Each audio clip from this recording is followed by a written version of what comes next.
Olá, vamos mergulhar hoje num texto que, olha, realmente faz a gente pensar. E talvez até ficar um pouco desconfortável, né? É uma justificação da sociedade natural. Hum, Saiu como uma carta, sabe? Imitando o estilo de um pensador famoso da época, o Lord Bolingbroke.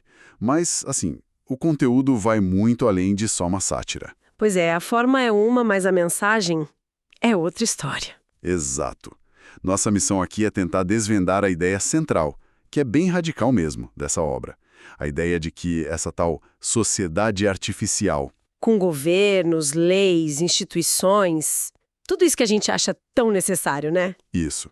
Que tudo isso seria, na verdade, a grande fonte do sofrimento humano, bem diferente de uma suposta sociedade natural, que seria mais simples, mais instintiva. Um contraste bem forte. Ok, vamos dar uma olhada nisso então. O ponto de partida já é, assim, impactante. O texto começa logo questionando se essas sociedades que a gente organiza para viver melhor não acabaram, ironicamente, trazendo mais miséria para a gente. É, uma inversão total da lógica que a gente costuma seguir, né? Total. É uma análise que desafia muitas das nossas certezas sobre o que é civilização. O autor lança a dúvida: será que o Criador ou a natureza, sei lá, realmente queria que a gente fosse feliz dentro dessas estruturas políticas tão complexas? Uhum. Claro, existem os males naturais, né? Doenças, desastres, ninguém nega isso. Mas o argumento dele é que todas as tentativas humanas de resolver esses problemas com arte e política, desde sempre, sabe, só criaram mais problemas, ou pioraram os que já existiam. Como se a nossa inteligência, essa nossa inquietação para consertar as coisas, tivesse ido longe demais. Inventado regras, medos, coisas que a natureza em si não impôs. O fascinante aqui é essa distinção bem marcada que o texto faz, né? De um lado, ele coloca a sociedade natural, Certo? que seria baseada nos instintos mais básicos, laços de família, atração entre os sexos, o cuidado com os filhos, coisas assim, bem primárias. A natureza teria parado por aí e teria dado certo. Entendi. Simples e funcional. Exato. Mas aí o ser humano, com essa inquietude toda, quis ir além. O erro fundamental, segundo essa obra, foi justamente não saber onde parar. Foi tentar melhorar a natureza, criando a tal sociedade política. Artificial. Isso, a artificial, unindo famílias, comunidades, mas através de quê? De leis, de instituições que são invenções humanas, não são, digamos, ditames naturais. E tem uma crítica forte no texto sobre a resistência que a gente tem em questionar ideias muito estabelecidas, né? Tipo, a própria necessidade do governo. Pois é, ele defende que a verdade não deveria ser temida pelas consequências. O erro, sim, esse é o perigoso. Faz sentido, e ele conecta diretamente o governo civil com as leis artificiais e até com religiões artificiais. Exatamente. A sugestão é que todas essas estruturas acabam servindo para limitar a nossa razão, a nossa liberdade, meio que mantendo as pessoas numa espécie de cegueira e escravidão, como ele diz. É forte essa colocação. Muito. O argumento é que, se você aceita o governo como algo essencial, quase sagrado, fica mais fácil aceitar também uma religião artificial que o justifique, que o sustente. Uma coisa leva a outra. Agora, aqui a coisa fica realmente interessante. Para sustentar essa visão tão crítica, o autor vai para a história, e aí ele não alivia. Não mesmo. A afirmação é brutal. Se a gente olha para as relações entre as nações, o que domina não é a paz, não é a cooperação, é a guerra. Infelizmente, né? A história seria, em grande parte, um registro de conflito atrás de conflito. Ele até cita Maquiavel, dizendo que a paz é vista só como um intervalo para se preparar para a próxima guerra. Nossa. E tem uma correção que ele faz a Hobbes. Hobbes dizia que a guerra é o estado natural do homem, mas o autor aqui disse, não, a guerra é o estado natural dos homens organizados politicamente, a política que gera isso. Exato. E para ilustrar, o texto não economiza nos exemplos, não. Ele pinta um quadro bem sombrio da violência organizada pelo poder político. Ele não fica detalhando cada batalha, mas ele evoca a escala da carnificina ao longo dos tempos, dos impérios. É quase uma lista de horrores. Sim. Desde o Egito Antigo, a Síria, passando pelas monarquias persas, as conquistas do Alexandre o Grande, aí as guerras sem fim entre os sucessores dele, os conflitos internos e externos das cidades-estado gregas. A história sangrenta da Sicília que ele menciona. Isso, Sicília, as guerras púnicas entre Roma e Cartago, as guerras civis romanas, a destruição da Judéia, nossas invasões bárbaras e até a conquista espanhola das Américas. É muita coisa. Muita coisa mesmo. E a contagem que o autor faz, bom, a gente pode até achar que é um exagero retórico, né? Mas é chocante de qualquer forma. Ele estima dezenas de milhões de mortos diretos só nos conflitos que ele consegue listar ali. Dezenas de milhões. Mas o ponto principal é o cálculo que vem depois. Considerando as mortes indiretas, fome, doença, tudo que vem junto com a guerra, e os períodos e lugares que a história nem registrou direito, ele projeta que o número total de vidas perdidas por causa da sociedade política seria 1000 vezes maior que essa lista inicial. 1000 vezes? É.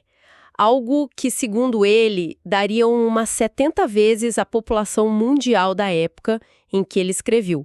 É um número feito para impactar mesmo, para forçar a gente a repensar tudo. 70 vezes a população mundial. Nossa. Então, o que isso tudo quer dizer no fim das contas? A culpa, segundo o texto, cai direto na sociedade política. Direto. Ele até admite que o ser humano tem lá a sua agressividade natural, né? Que haveria alguma violência mesmo no estado natural. Mas o argumento central é outro. Qual? Que são as estruturas políticas, essa capacidade de organizar milhões de pessoas sob um comando, a hierarquia, a tecnologia de guerra que foi se desenvolvendo, que amplificam essa violência a uma escala que seria inimaginável sem elas. Entendi. A política dá as ferramentas para essa destruição em massa. Exatamente. A comparação que ele faz é dura. Os humanos, organizados politicamente, matam mais da sua própria espécie em um ano do que todos os animais predadores juntos mataram desde o início dos tempos. Pesado. E a responsabilidade ele joga nos legisladores, nos civilizadores, aqueles que criaram essas estruturas. E se a gente conecta isso com o quadro geral, a conclusão do texto é demolidora. Nenhuma forma de governo conhecida escapa dessa condenação. Nenhuma. Nenhuma mesmo. Nem as que a gente costuma valorizar. Nenhuma. O autor analisa as formas clássicas de governo, uma por uma, e argumenta que todas, sem exceção, falham em promover a felicidade e a segurança de verdade. Vamos ver isso. Como ele desmonta cada uma. Bom, ele começa pelo despotismo. Aquela forma mais comum, né? Baseada na vontade arbitrária de uma pessoa só. O poder absoluto. Isso. E geralmente esse poder absoluto corrompe quem o exerce, afasta a pessoa da realidade, da justiça. Ele até cita o caso do Alexandre o Grande, que depois de matar um amigo bêbado, foi consolado por um filósofo que disse que tudo que um rei faz é justo. O que conveniente para o rei, né? Pois é, o déspota vive cercado de bajuladores, a tirania se espalha pelos ministros dele, e o povo é reduzido à brutalidade pelo medo. Ele cita Locke, que achava o despotismo pior que a própria anarquia. Pior que a anarquia, tá. E depois do despotismo? Depois vem a aristocracia. O texto vê ela só como um despotismo de muitos em vez de um só. A escravidão do povo seria a mesma. Talvez até pior, porque cada nobre ali poderia agir com a arrogância de um tirano. Faz sentido. Mais gente para oprimir. Ele menciona exemplos como Veneza, onde a nobreza supostamente usava a devassidão, o entretenimento barato para enfraquecer o povo e manter o controle. E o ponto principal é que as aristocracias teriam máximas de governo muito fixas, sabe, dificilmente mudariam para melhor. Ao contrário de um déspota que, por acaso, poderia ser sucedido por alguém mais virtuoso, a aristocracia seria mais rígida no mal. Entendi. E a democracia? Essa costuma ter uma imagem melhor. A democracia, ele descreve com uma ironia fina como a obra-prima da política. O exemplo clássico é Atenas. Sim.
Faz sentido. Mais gente para oprimir. Ele menciona exemplos como Veneza, onde a nobreza supostamente usava a devassidão ou o entretenimento barato para enfraquecer o povo e manter o controle. E o ponto principal é que as aristocracias teriam máximas de governo muito fixas, sabe? Dificilmente mudariam para melhor. Ao contrário de um déspota que, por acaso, poderia ser sucedido por alguém mais virtuoso. A aristocracia seria mais rígida no mal. Entendi. E a democracia? Essa costuma ter uma imagem melhor. A democracia. Ele descreve com uma ironia fina como a obra-prima da política. O exemplo clássico é Atenas. Sim. Mesmo fundada por um sábio como Solon, ele argumenta que logo caiu em tirania e mesmo depois se mostrou super instável e ingrata com seus melhores cidadãos expulsando ou matando figuras como Sócrates, né? Verdade. Propensa a guerras tolas, facilmente corrompida por facções internas e subornos de potências estrangeiras, o povo, segundo ele, se tornaria ocioso vivendo de recursos públicos e cruel.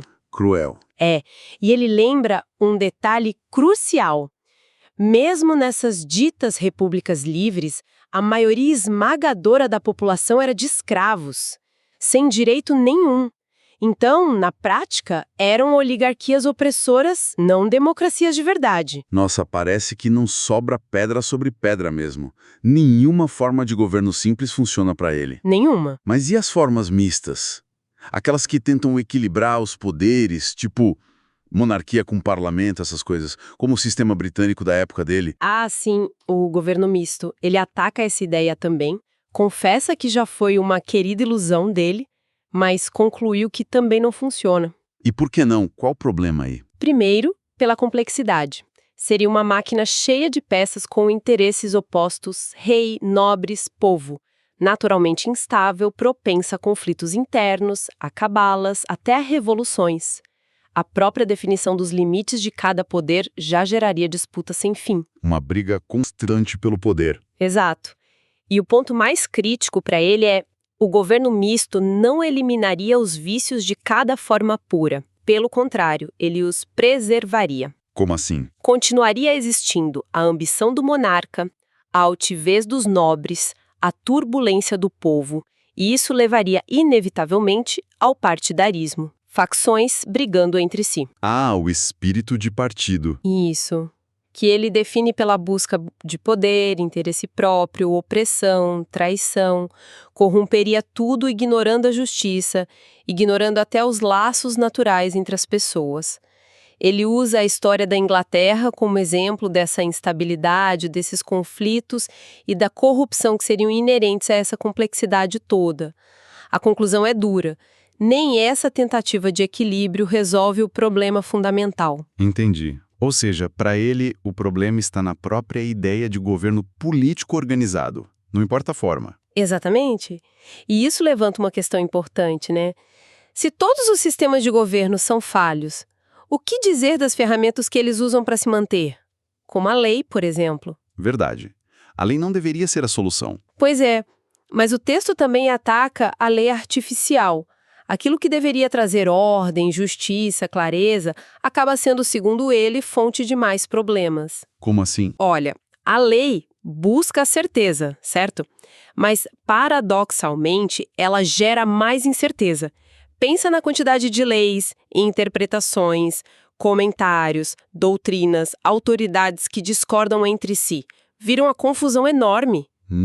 E quem se beneficia dessa confusão? Quem pode pagar advogados? Quem entende desse sistema complexo? Faz sentido. A demora da justiça, principalmente em casos de propriedade, ele vê como uma injustiça brutal por si só. E, ironicamente, casos de vida ou morte, onde um erro é fatal e irrecuperável, muitas vezes são decididos rapidinho. Uma inversão de prioridades, né? É verdade. E aquela ideia de que a lei protege o fraco do forte. Ele desmonta isso completamente. Na sociedade política, ele diz: o dinheiro é a verdadeira arma. O rico sempre vai ter vantagem nos tribunais.